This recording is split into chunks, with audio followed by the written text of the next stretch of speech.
पूछूं कि इस ब्रह्मांड की सबसे कॉम्प्लेक्स और सबसे ज्यादा ताकतवर मशीन कौन सी है, तो आप सोच में पड़ जाओगे कि भला इस अरबों लाइट ईयर्स में फैले असीम ब्रह्मांड में सबसे ताकतवर मशीन कौन सी हो सकती है।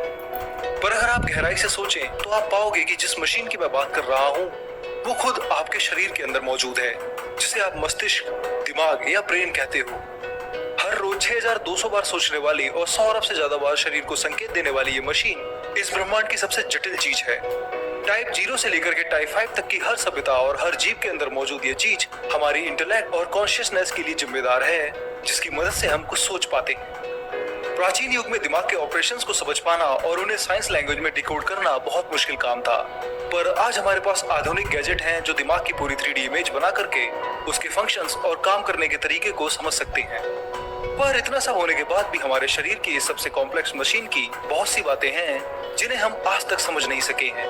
हमें नहीं पता है कि कैसे कुछ लोगों का दिमाग पृथ्वी के मैग्नेटिक फील्ड को डिटेक्ट कर सकता है और बहुत से लोग इसे अपने पूरे जीवन में महसूस नहीं कर पाते हैं। हम नहीं जानते हैं कि हमारे अंदर जो कॉन्शियसनेस यानी चेतना है वो एक मशीन भला कैसे कंट्रोल करती है। क्यों हम कई बार अपने पैरों की पदचाप यानी फुट स्टेप्स की आवाज नहीं सुन पाते हैं, बल्कि किसी और की हल्की सी आहट भी हम तुरंत सुन लेते हैं। किसी लैंग्वेज को सीखते वक्त हमारा दिमाग कैसे काम करता है और कितना डेटा स्टोर कर सकता है। आज की इस वीडियो में मैं आपको दिमाग की एक ऐसी सैर पर लेके जाऊंगा जहां आप अपने दिमाग के बारे में वो बातें जानोगे जो आज से पहले आपने कभी सोची भी नहीं थी। तो तैयार हो जाइए एक बार फिर साइमित के साथ साइंस की अद्भुत यात्रा के लिए। ये तो आप बचपन से ही जानते हैं कि मनुष्य का मस्तिष्क यानी ब्रेन नर्वस सिस्टम का एक कमांड सेंटर होता है, जहां ये शरीर के सेंसरी ऑर्गन से आने वाले सिग्नल्स को रिसीव करता है और उनकी जानकारी का आउटपुट मांसपेशियों यानी मसल्स को देता है, जिस वजह से आप अपने हाथों को और पैरों को हिला पाते हैं और हर काम कर पाते हैं। पर क्या आपको पता है कि आपके दिमाग को ये काम करने के लिए सबसे ज्यादा ऊर्जा की जरूरत पड़ती है। दिमाग में मौजूद 86 अरब से ज्यादा नर्व सेल्स यानी न्यूरॉन्स लगातार इलेक्ट्रिक सिग्नल को रिसीव करते हैं और उन्हें सेंड करते हैं। ये सिग्नल्स बहुत छोटे से इलेक्ट्रिकल इंपल्स होते हैं, इसलिए आपके शरीर की 20% ऊर्जा का इस्तेमाल करते हैं। शरीर में सबसे ज्यादा ऊर्जा केवल आपका दिमाग ही इस्तेमाल करता है। इतनी ऊर्जा के प्रयोग के कारण कई बार आपने महसूस किया होगा कि जब आप ज्यादा सोचते हैं तो जल्दी ही आपको थकान महसूस होने लगती है। खैर, ये तो एनर्जी की बात थी। अब आगे मैं आपको दिमाग से जुड़ी एक ऐसी रिसर्च की ओर लेके जाऊंगा जिसने वैज्ञानिकों को भी हैरान कर दिया था। पहली बार वैज्ञानिकों ने देखा था कि पृथ्वी का मैग्नेटिक फील्ड भी हमारे दिमाग को प्रभावित करता है। आमतौर पर माना जाता था कि कुछ जीव पृथ्वी के मैग्नेटिक फील्ड से अपने रास्ते ढूंढते हैं और उसी से वे एक जगह से दूसरी जगह चले जाते हैं। पर हाल में ही हुई एक रिसर्च में वैज्ञानिकों को पता चला है कि केवल दूसरे जीव ही नहीं बल्कि हम इंसानों पर भी पृथ्वी के मैग्नेटिक फील्ड का खास प्रभाव पड़ता है।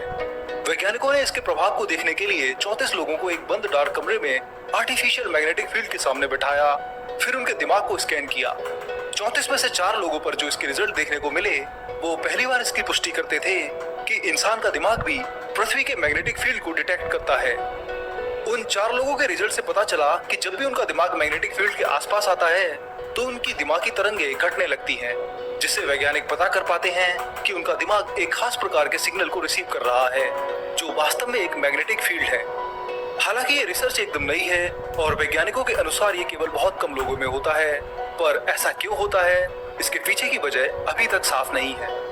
कुछ वैज्ञानिकों का मानना है कि हमारे दिमाग में छोटे से मैग्नेटिक पार्टिकल्स होते हैं जिनके कारण हम पृथ्वी के मैग्नेटिक फील्ड से प्रभावित हो जाते हैं। ये रिसर्च ये संकेत करती है कि अगर भविष्य में कोई मानव किसी दूसरे ग्रह पर बसना चाहेगा और वहां पर अगर मैग्नेटिक फील्ड पृथ्वी की तुलना में ज्यादा होगा तो उससे उसके दिमाग पर कुछ ना कुछ असर जरूर पड़ सकता है। पर दिमाग केवल यहीं तक वैज्ञानिकों को हैरान नहीं करता है।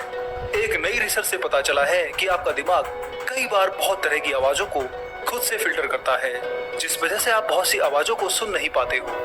कई बार आपने नोटिस किया होगा कि आप अपने पैरों की पदचाप यानी चलते हुए पैरों की आवाज और फुट स्टेप्स को नहीं सुन पाते हो। वहीं जब दूसरा व्यक्ति आपके कमरे में हल्के से पैरों से भी एंटर करता है तो आप तुरंत उसकी आहट महसूस कर लेते हो। आखिर ऐसा क्यों होता है और क्यों हमारा दिमाग एक नॉइज कैंसिलेशन फिल्टर की तरह काम करता है, आइए जानते हैं। हाल में चूहों पर हुई रिसर्च से पता चला है कि चूहों का ब्रेन उसके पैरों की पदचाप यानी फुट स्टेप्स की आवाज को फिल्टर कर देता है, जिससे वह अपने आसपास के दूसरे जीवों की आवाज और उनकी पदचाप को आसानी से सुन पाता है और अपने आप को शिकारियों से बचाता है। चूहे के दिमाग में ऐसा तब होता है जब मोटर कॉर्टेक्स में मौजूद सेल्स ऑडिटरी कॉर्टेक्स के साथ एक खास तरीके से जुड़ जाते हैं। मोटर कॉर्टेक्स ब्रेन का वो हिस्सा होता है जो आपके मूवमेंट को कंट्रोल करता है और ऑडिटरी कॉर्टेक्स साउंड को कंट्रोल करता है। चूहों और मानवों का ब्रेन लगभग एक जैसा ही होता है, इसलिए वैज्ञानिकों का मानना है कि शायद इसी वजह से हमें भी अपने फुटस्टेप्स की आवाज सुनाई नहीं देती है। पर हमारा ब्रेन केवल पैरों की आवाज तक ही सीमित नहीं है।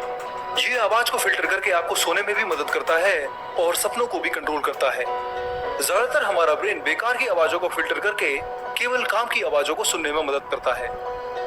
अब आगे बढ़ते हैं और समझते हैं कि हमारे अंदर जो चेतना यानी कॉन्शियसनेस है वो आखिर किस वजह से है और क्यों वैज्ञानिक इसे आज तक सही से समझ नहीं सके हैं। एक बात बतानी है, एक तो फेक ऑयल से बचिए और हक्की पिक्की कम्युनिटी का आदिवासी हेयर ऑयल लीजिए। तो मैं सोच रहा हूँ अभी तो ये ऑयल पकने की शुरुआत हुई है, अभी भी अगर मैं ऐसे करूँ ना तो मुझे लग लाखों सालों से मानव यही सोचता आया है कि आखिर वो कौन है, उसका आधार क्या है, क्या वो एक मशीन है जो एक खास प्रोग्राम के कारण दिमाग से चलती है या वो इससे भी ऊपर है। उसके अंदर उठने वाले हजारों विचार और इमोशंस किसके द्वारा पैदा होते हैं और मानव का मन यानी माइंड क्या है और क्यों वो वैज्ञानिकों की समझ से परे है। दोस्तों, कॉन्शियसनेस और चेतना को अगर आसान भाषा में समझा जाए तो ये वो शक्ति होती है जिसकी मदद से आप अपने आसपास के वातावरण को समझ पाते हो। आपको महसूस होता है कि आप कहाँ हैं और आप क्या कर रहे हैं। आपका मन आपके अंदर हजारों विचार पैदा करता है और उन्हीं विचारों को समझकर आप आगे कुछ निर्णय ले पाते हो। कॉन्शियसनेस को या तो हम विज्ञान की मदद से समझने की कोशिश करते हैं या फिलॉसफी से समझने की कोशिश करते हैं। दोनों ही तरीकों के बावजूद जब से मानव इस पृथ्वी पर है आज तक इसे समझ नहीं सका है। वैज्ञानिक हमेशा मन और ब्रेन के अंदर ही उलझे रहते हैं। हाल में ही हुई एक रिसर्च में वैज्ञानिकों का अनुमान है कि कॉन्शियसनेस हमारे दिमाग के सामने वाले हिस्से जिसे फ्रंटल कोर कॉर्टेक्स कहा जाता है उस पर डिपेंड करती है। इंसानी दिमाग का यही हिस्सा हमें जानवरों से अलग करता है और ज्यादा एडवांस बना देता है।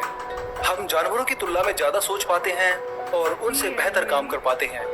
पर कुछ वैज्ञानिक इस रिसर्च से एकदम अलग हटकर ये सोचते हैं कि इंसान के अंदर जो चेतना है वो वास्तव में मैटर का फंडामेंटल नियम है जिस कारण ब्रह्मांड के सबसे छोटे पार्टिकल इलेक्ट्रॉन में भी कुछ हद तक कॉन्शियसनेस होती है। ब्रह्मांड में मौजूद हर वस्तु में मन यानी माइंड मौजूद होता है जिस कारण वो समय के साथ साथ बदलती रहती है और ब्रह्मांड चलता रहता है।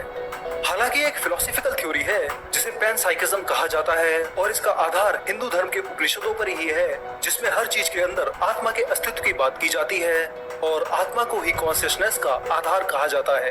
अद्वैत वेदांत में इसके बारे में आप बहुत गहराई से पढ़ सकते हैं। हालांकि इतना कुछ जानने के बाद भी हम कॉन्शियसनेस और चेतना को 1% तक नहीं समझ सके हैं। ये आज भी हमारे लिए एकदम नई है। अगर हम इसे वैज्ञानिक तरीके से कभी समझ पाए तो शायद हम पूरे ब्रह्मांड को ही बदल दें, पर यह अभी तो केवल एक सपना ही। दोस्तों, अब आगे बढ़ते हैं और ह्यूमन ब्रेन को थोड़ा कंप्यूटर साइंस से समझते हैं कि ये कितना डेटा स्टोर कर सकता है और आपको किसी भाषा को समझने के लिए कितनी मेमोरी की जरूरत पड़ती है। अगर आपको अपनी मातृभाषा यानी नेटिव लैंग्वेज को पूरी तरह से समझना है तो इसके लिए आपको केवल 1.5 मेगाबाइट डेटा की जरूरत पड़ेगी।